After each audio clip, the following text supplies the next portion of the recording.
1971, living on a farm upstate.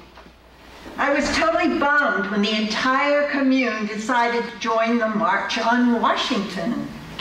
I am terrified of crowds. I've been groped, trampled, and lost a shoe in a rally for JFK a decade before. Even if we could be heroes for a day or two, no way was I going. I thought, oh, no way was I going, I thought.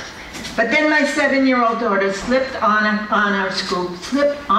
our school bus and refused to get off. I couldn't persuade her. I couldn't let her go without me. I got on the bus. However, in order to stop the war, we had to start the bus, which involved 6 or 7 adults lining up behind it and pushing. As the bus gained momentum, the driver popped the clutch to jump-start it, the engine roared, and we were off. In DC, we joined a group of volunteers preparing tons of food to feed the thousands of hungry demonstrators. There was a bounty of donated food, but no bowls or utensils. Famished demonstrators held up used coffee cups and old food containers to be refilled as we dished out soup and pasta.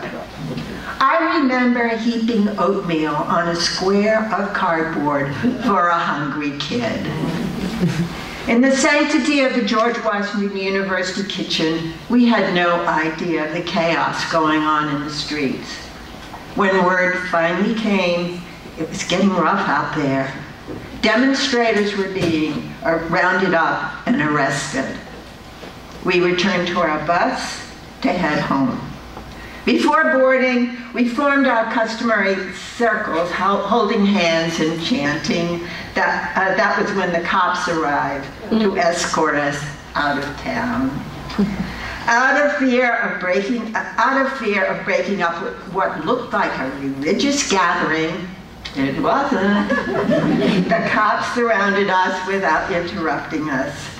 Defiantly, we tried their patience. We sang peace anthems, Hindu chants, Baptist hymns, and our entire repertoire of American folk songs.